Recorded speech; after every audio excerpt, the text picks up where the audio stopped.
Hey everyone, welcome to MT Guitar. Today we're going to be breaking down the first solo from Sultans of Swing by Dire Straits. Alright, so if you ever wondered why these solos work, how they're working over these chords, this is a really good song to take a look at that kind of thing. I'm going to be breaking down each phrase that Knopfler played on this first solo. We're going to see why it's working and maybe how he's thinking about the solo. What scales is he drawing from? What chords is he thinking about, etc. Of course, right, the best soloist is probably not thinking at all, but these are things that a musician will internalize and practice, and so that when the moment comes, they can just play by feel and ear and let it fly. But we got to do the hard work at some point to get that in our ear. So,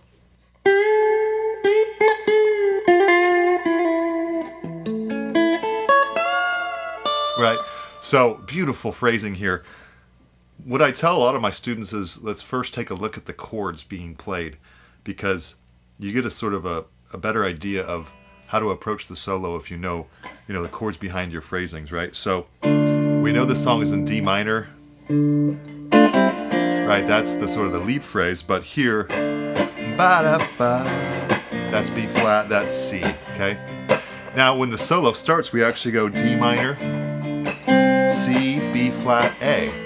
That's called a Andalusian cadence. It's basically a Spanish type of cadence that goes way back and has origins in flamenco and whatnot. But it's sort of a minor cadence where it falls, the chords fall down and descend all the way to the 5 chord, right? So there's our 1 chord, flat 7, flat 6, 5. You don't need to know these Roman numerals necessarily to follow this video, but we do want to know that it's C, B flat, A, all right? So, let me just play the first phrase here. We'll talk about it. 3, 4. All right, right here, he's in first position D minor pentatonic. Right. Let me take a quick pause here.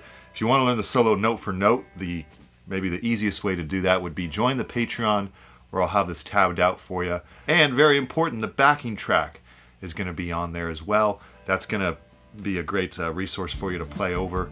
I produced it myself. I do that with a lot of Pink Floyd lessons as well. So check out the backing tracks on the Patreon. All right, so back to the phrasing here. We have first position D minor pentatonic, right? So he's going to bend up to the 5th degree here, right? And then unbend. And then he's going to go sort of a hammer on pull off slur. Now he's going to go here.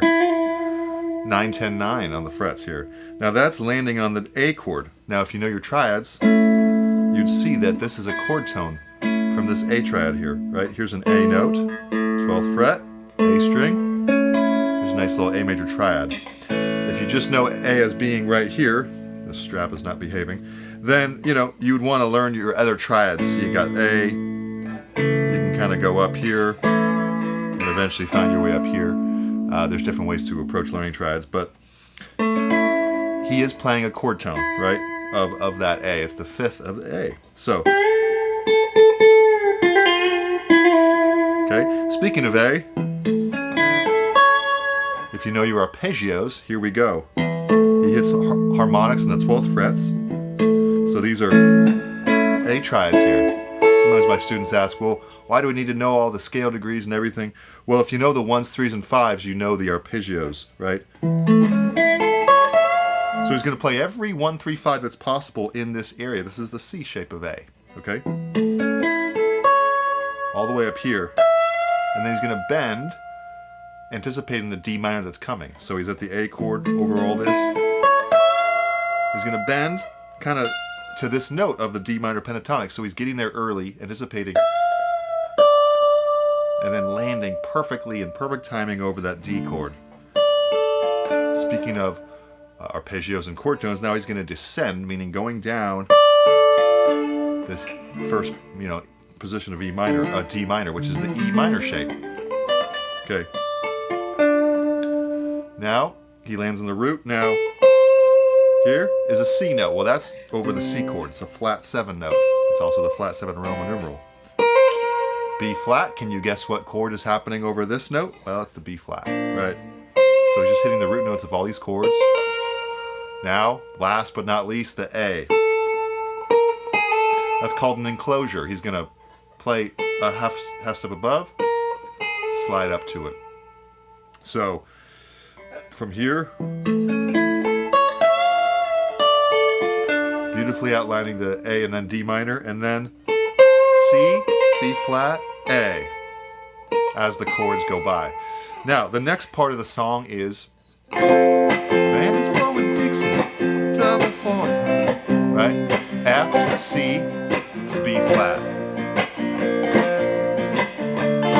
By the way, I do have 2 lessons on this song if you want to play what I'm playing here, the strumming. I got an acoustic version and an electric version, both of which will be linked in the description below.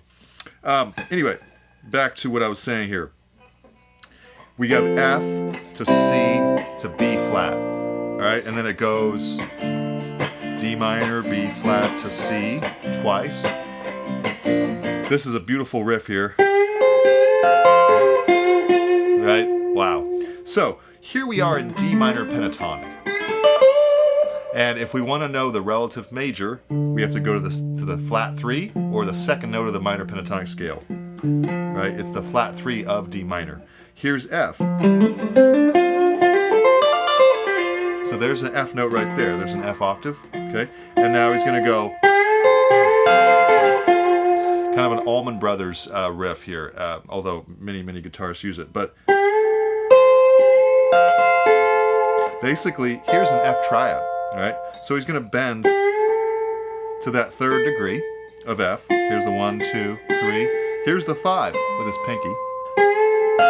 Then the root is way up here, so the pinky's barring the 13th fret, first 2 strings. It's going to bend to it, 5, rebend.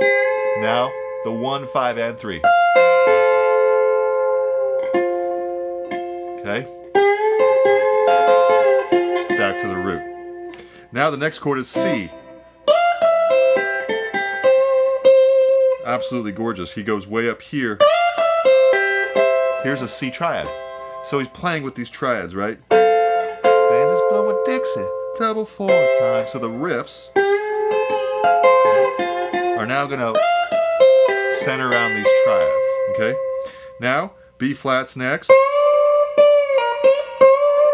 So, B flat major pentatonic. It's pretty much similar to D minor pentatonic, isn't it? But he goes here instead of here, so as the chords change, we don't need to change many notes, just maybe one or 2 frets here and there. And then finally, just classic first position minor pentatonic, right?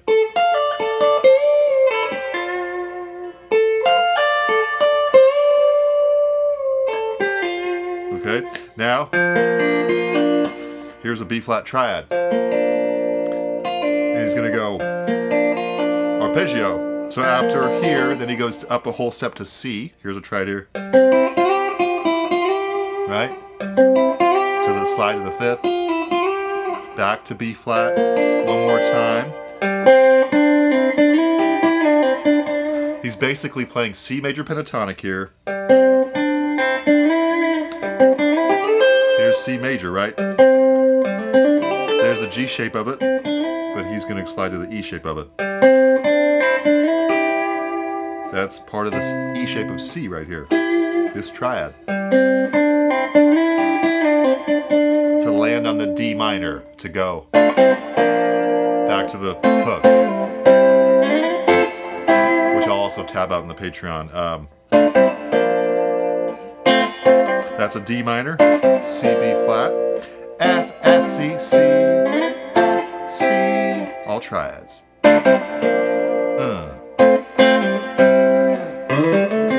Also, it's done with all fingers, right? Knopfler played a fingerstyle. He also loved playing with a Strat.